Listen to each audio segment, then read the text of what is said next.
Mantap nih. Ayo dong para ulama yang lain turun gunung, keluar. Tumpahkan ilmu kalian, tumpahkan pengalaman kalian, berikan penyadaran kepada masyarakat terkait fenomena, fakta Habib-habib yang merasa kelasnya lebih tinggi daripada pribumi.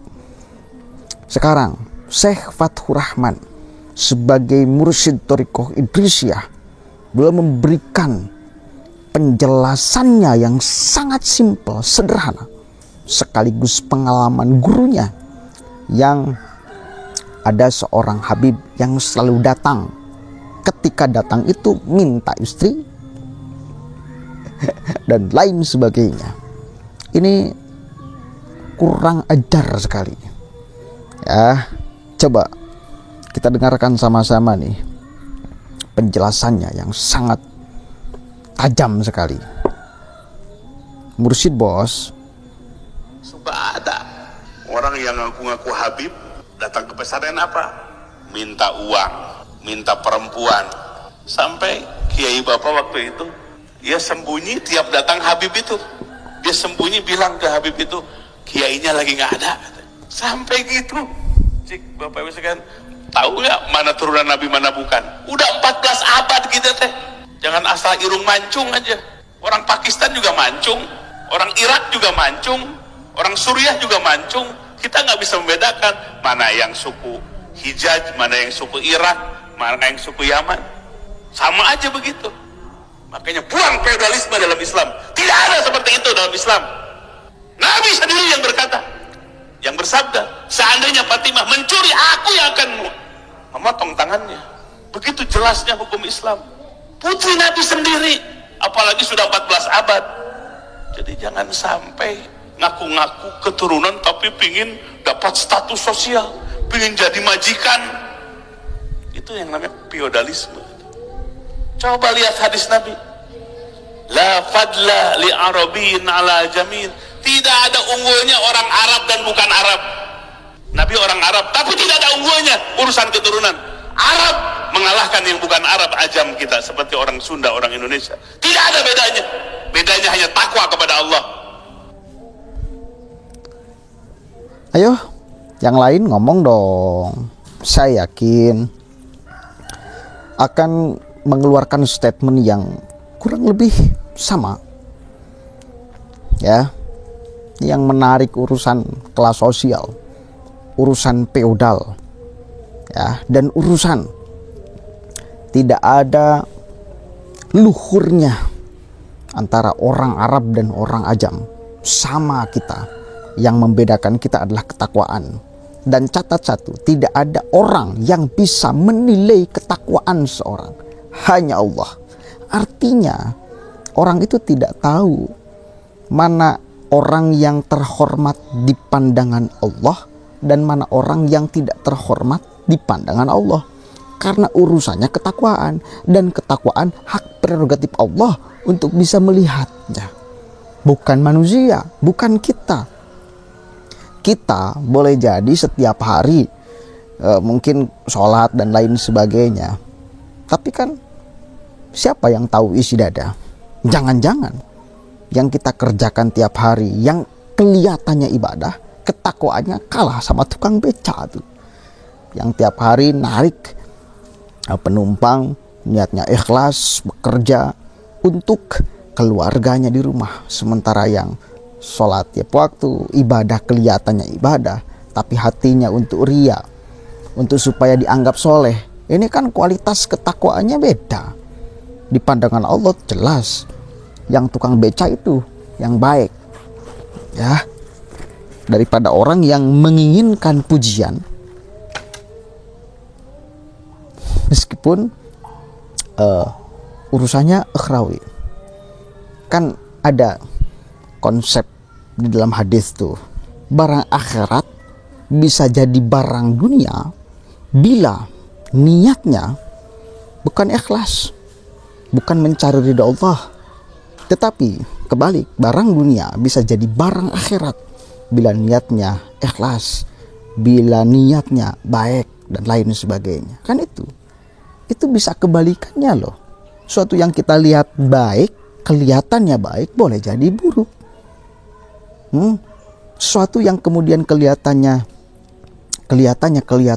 ibadah, rajin dan lain sebagainya, boleh jadi itu tidak menjadi barang akhirat, tidak akan mendapatkan ganjaran di akhirat, karena pertimbangan niatnya bukan akhirat tetapi duniawi. Kan bisa jadi seperti itu, tergantung niat. Kan itu.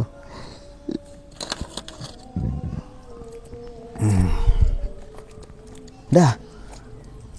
Karena ya saya yakin fenomena habaib ini yang merasa kelas sosialnya lebih tinggi ini tidak omong kosong.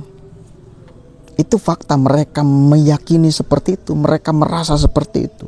Itu fakta, bukan omong kosong. Coba cek, saya kemarin mengupload pidato novel Ali Idrus, ya. Dia mengatakan apa? Kalau coba umat Islam bergaya mengkritik, mengkoreksi Habib, maka sama dengan iblis. Kan itu sama dengan iblis yang mengkoreksi, yang mengkritik Habib, katanya. Ini apa coba? Kalau tidak merasa bahwa dirinya kelas sosialnya lebih tinggi daripada yang lain. Sementara tidak ada. Mestinya feodalisme itu di dalam agama. Enggak ada. Orang baik dan tidaknya diukur, ukurannya bukan ukuran kita, tetapi ukurannya ukuran ketakwaan.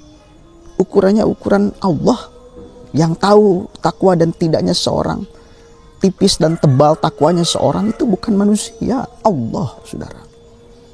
Ya, jadi jangan coba kau menghakimi orang lain, keimanannya, ketakwaannya, karena bukan ranah Anda itu. Itu bukan ranah manusia, itu ranah Allah, saudara. Satu kali lagi, ayolah ulama-ulama yang lain ngomong dong.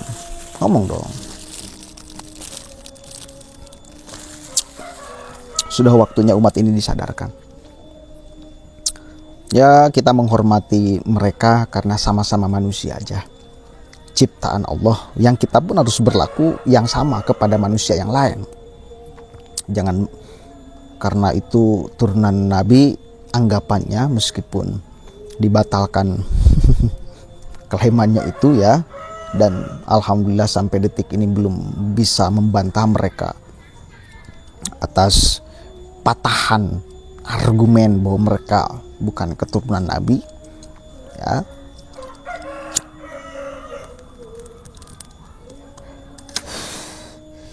Mestinya ditransfer kesadaran itu ke seluruh anak bangsa. Gak ada kita beda dengan mereka.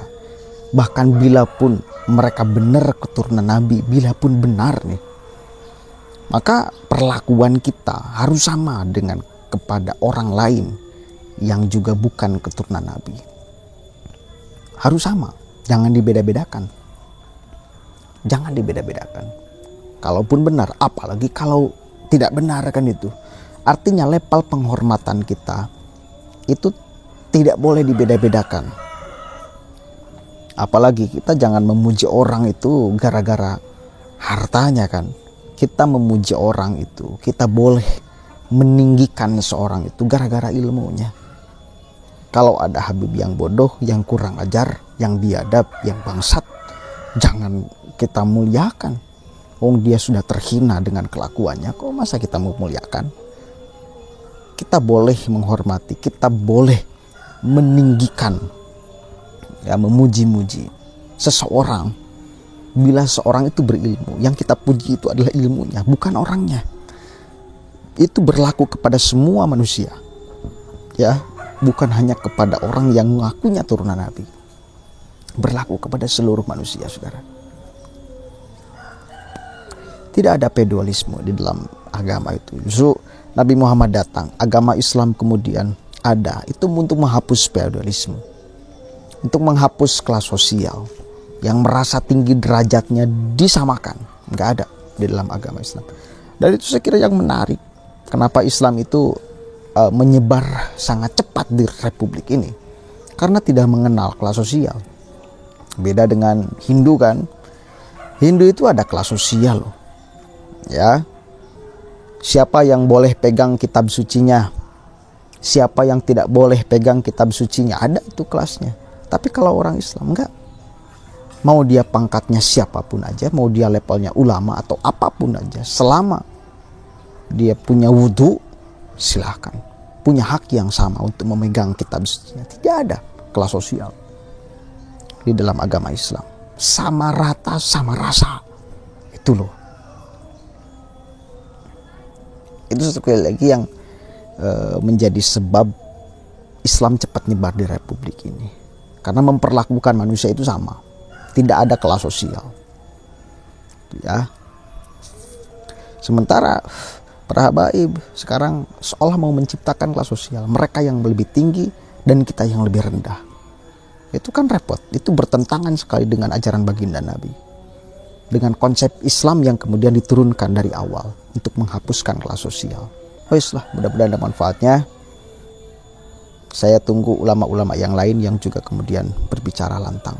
Biar semakin bisa mentransfer cepat kesadaran kepada banyak anak bangsa, khususnya umat Islam, agar tidak terlalu panati buta dan tidak mau dibodoh-bodoh, dikibul-kibuli atas nama baginda Nabi, atas nama anak cucu Nabi. Enggak.